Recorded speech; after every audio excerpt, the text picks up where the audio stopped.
Hey, what's up, everybody? This is Papa Bale. Welcome to the channel. I'm trying to just get this as centered as possible. I hate it, man. It's like a middle of a spool or middle of a glue stick. It's like the worst place to be in a project like this. You don't want to waste any of it. So, but I'm gonna do it again just to be enough.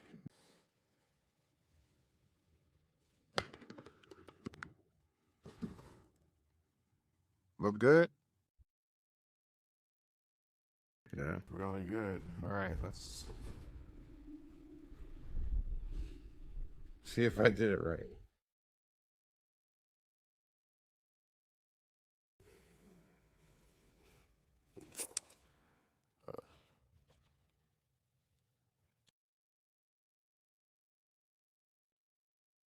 Yes. I think the one on the disc is a little off,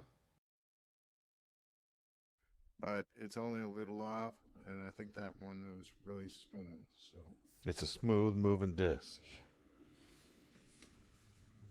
no, we gotta either print some things to bump those coils up, because it's a radial design now. That's a radial design, and so is that one in front of you, a radial design as well.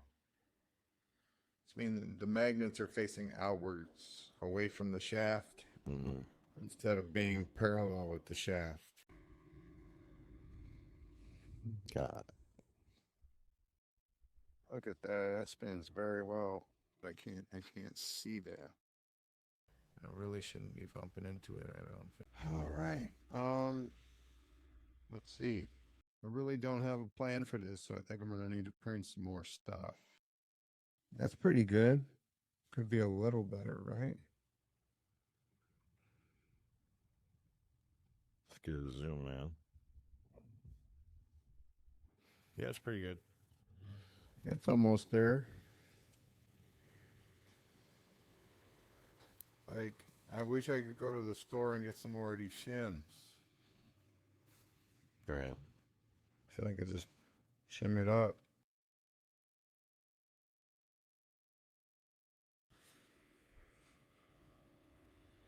I'm thinking there's that thing over there.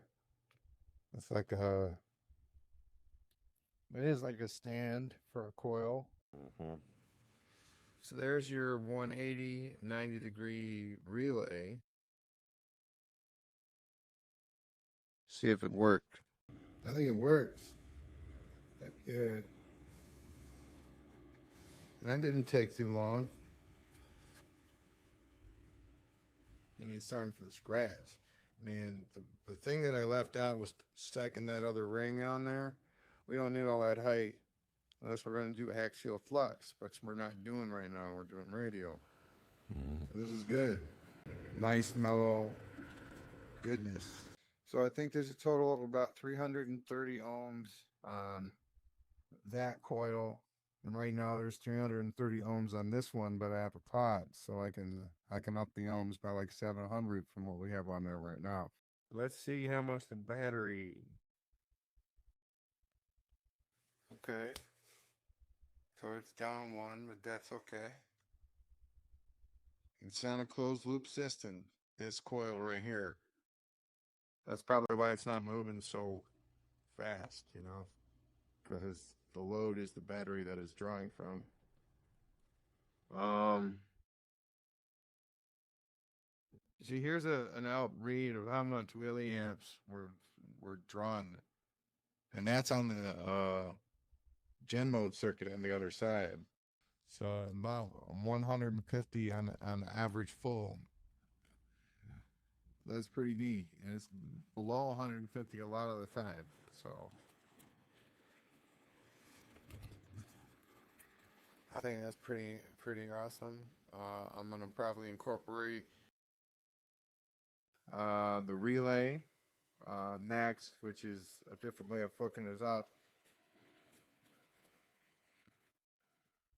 But and I really would like to have the same circuits, so I may take the SSGs out altogether because I only have two of the different types right now.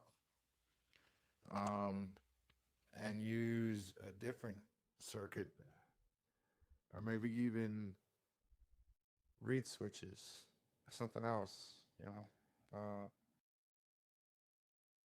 I mean, it's cool and all that and everything, but right now I need everything to kind of equal off on both sides. It can't be different because we're not doing like a race now. We're doing a relay, and that you don't need to measure both sides if both sides are the same. You know, you get what I'm saying, and then you can, and it should average a heck. It should equal to be about the same on both sides. This will not.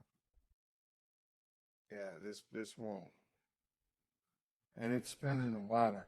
So if I unplug the one side, the amp draw should go up on this side, but not by very much. And this coil is for the battery, and this coil is for the power supply.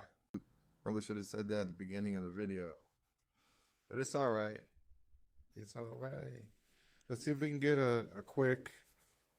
Oh, we need to plug this back in. Ooh, nice. So what do we got right here? This is about 15-volt spikes right here. Looks like 3 or 4 for magnet. That's 2 wheels around. Looks like, I don't know exactly how to read that, but that looks pretty cool. Those are the spikes, though, that we're looking for. This is where it's hooked up. It's hooked up on the drive coil of this SSG. So that's what you're looking at right there in the oscilloscope. And now look at it. You take the power out, you don't get the spikes. You just get that wave. But you can put this wave in this cap bank right here, and it'll turn it into however much useful energy it is. It will do that for you. That's awesome. And that looks nice. Hell yeah, and that's with the power off. This is with the other side running. So I'm gonna plug it in one more time, and we can just focus on the meter. Yeah. So where does the spike come in? I got the tip, right? Spikes are at the tip of it. Here, check it out. Yeah. Okay, so they're like right here at where the spike is, it has multiple spikes. This is pretty neat, I think. Power addition makes all the difference. Oh yeah. So, but I think I'm gonna hook up the relay, and we're gonna see what happens. Yeah. So thank you very much. Peace out. Have a wonderful day. Please subscribe. Bye now.